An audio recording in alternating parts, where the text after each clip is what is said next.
처음에는 이력서랑 자기소개서 든 봉투를 손에 들고 그 가게에 들어가는 것도 너무 겁이 나는 거예요. 오늘은 프랑스에서 구직하는 방법에 대해서 말씀드려보려고 해요. 저는 워킹홀리데이로도 프랑스에 와서 취업을 해봤었고 지금은 학생 비자로 취업을 한 상태입니다. 그 전에는 인턴도 한번 하고 알바도 여러 번 했었고요. 이런 제 경험들을 바탕으로 프랑스에서 일 구하는 방법 오늘 알려드릴게요. 그 전에 프랑스에서 일을 구할 때 가장 중요한 게 있어요. 제가 정말 강조하는 건데요. 그건 바로 언어입니다. 영어든 프랑스어든 의사소통이 가능한 수준이 되셔야지 일을 하시기 수월합니다. 구직하기에도 또 구직 후에도 훨씬 일하기가 쉬워져요. 두 번째는 경력입니다. 이전에 일했던 곳들의 경력을 살려서 구직 활동을 하시는 게 정말 도움이 됩니다. 프랑스에서는 동종업계 경력이 있는 사람을 선호합니다. 심지어 한국에서 6개월 정도 알바한 것도 경력으로 칠 수 있습니다. 경력 증명서까지 요구하는 곳은 잘 못 봤고요. 이력서에 한 줄만 써주시면 인사 담당자가 눈여겨서 봐줄 거예요. 아무튼 이 두 가지는 꼭 챙기셔서 원활한 구직 활동 되시길 바랍니다. 그럼 이제 프랑스에서 일을 구하는 여러 가지 방법들을 알려드릴게요. 첫 번째는 한인 커뮤니티 이용하기입니다. 저는 처음에 워킹홀리데이를 왔을 때 이 방법을 사용했어요. 조금 언어가 서툴 때여서 한인 잡으로 일을 시작해 보려고 했습니다. 프랑스존이나 푸잘사 같은 한인 커뮤니티에서 구인 구직 광고란을 보고 일을 찾았고요. 한식당에서 3개월 정도 알바를 했습니다. 한인 잡의 장점은 한국 사람들과 편하게 일을 할 수 있다는 것, 그리고 프랑스 사람들과 프랑스어로 말을 할 수 있다는 점입니다.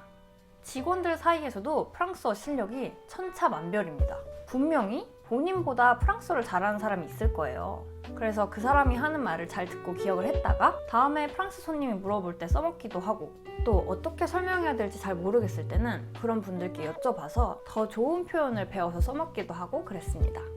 그리고 때때로는 친절한 프랑스 손님들이 역으로 설명을 해주시기도 해요. 그래서 한인잡을 하면서 저는 생각보다 프랑스어가 많이 늘었습니다. 그런데 만약에 한국 손님만 받는 한인잡이면 불어가 늘긴 힘들겠죠? 한번 미리 방문을 해보시고 가게 손님들, 가게 분위기 이런 거를 직접 보시고 판단해 보시는 게 좋을 것 같아요. 그리고 한인잡의 단점은 한국에서 알바하는 거랑 조건들이 좀 비슷하다고 생각하시면 됩니다. 보통 최저임금에 공휴일에 쉬지 않는 곳도 꽤 많이 봤어요. 두 번째는 가게에 직접 찾아가서 이력서 돌리기입니다. 프랑스는 이게 하나의 문화예요. candidature spontané라고 하는데 구인 활동을 하지 않는 회사에 먼저 찾아가서 자발적으로 지원을 하는 걸 말합니다. 생각외로 잘 통합니다. 특히 좀 더 전통적인 보수적인 직업군에서 잘 먹히는 것 같아요. 일과 시간에 가게로 직접 찾아와서 이렇게 만나러 오는 사람들이 더 열정이 있다고 생각을 합니다. 실제로 제가 인턴을 할 때 이력서가 들어오는 걸 많이 봤었는데요.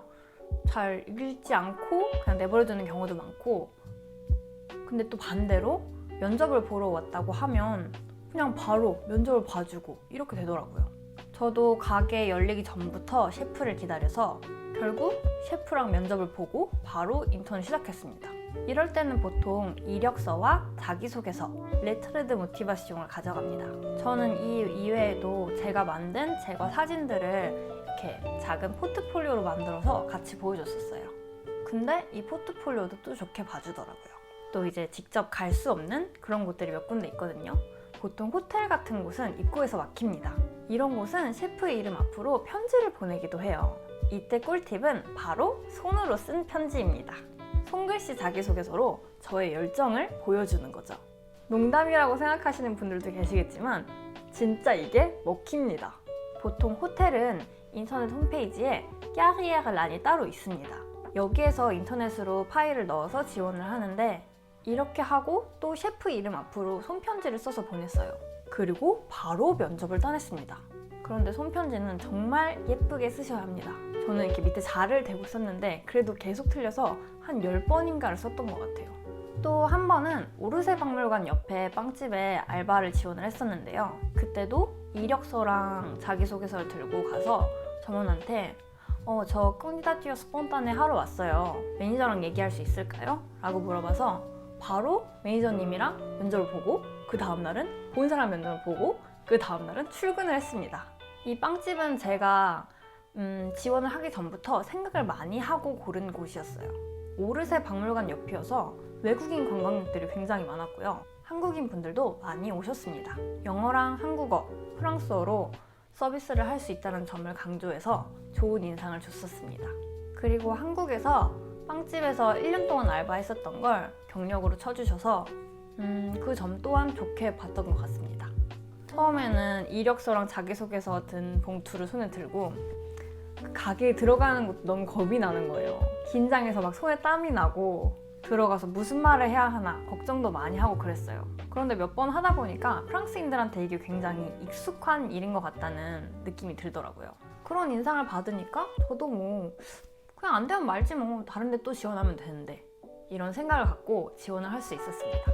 우리나라에서는 잘 없는 방식이어서 조금 무섭기도 하고 어색하기도 하지만 정말 잘 통하는 일상적인 방법입니다. 그냥 프랑스 사람이랑 프랑스어 말하기 연습한다 생각하시고 한번 해보세요. 저처럼 바로 구직에 성공하실 수도 있습니다. 세 번째는 지인 찬스입니다. 저는 한국인 제과사 모임에 참여를 하고 있는데요. 그 채팅방에 올라온 공고를 보고 연락을 해서 지금 취업을 한 상태입니다. 프랑스에서 한인 커뮤니티든 현지인 커뮤니티든 꼭 참여하시길 추천드려요. 여기는 지인을 통해서 사람을 구하는 게 정말 많습니다. 저는 또 학교 친구들 채팅방에서도 구인 광고가 심심찮게 나오고요. 또 아는 사람이면 이렇게 믿고 잘 붙여줍니다. 저도 수습기간 딱 하루 해보고 바로 취업했어요. 이제 한 달 차 신입 파티시에입니다. 좋아하는 걸로 돈을 벌 수 있다니 되게 감회가 새롭더라고요. 이렇게 제가 했던 3가지 방법들 외에 추천드리고 싶은 방법은 한국에서 미리 회사들하고 컨택을 해보시고 면접도 보시고 확정된 상태에서 오시는 것도 굉장히 좋은 방법입니다. 시간도 벌고 불안감도 덜고 이미 외국에 나가는 것부터가 굉장히 큰 불안 요소인데 일을 구해서 나가면 훨씬 좋습니다. 그 외에도 인디드, 폴 엠플로아 이런 방법들을 통해서 구직 활동을 하시는 분들도 계신데요. 이건 다른 유튜버 분들의 경험을 담은 그런 생생한 정보들을 또 찾아보시는 게 좋을 것 같습니다. 오늘 영상은 여기까지고요. 또 궁금한 게 있으시면 댓글로 달아주시고요. 저는 또 재밌는 영상으로 돌아오겠습니다. 그럼 다음에 또 봐요. 안녕!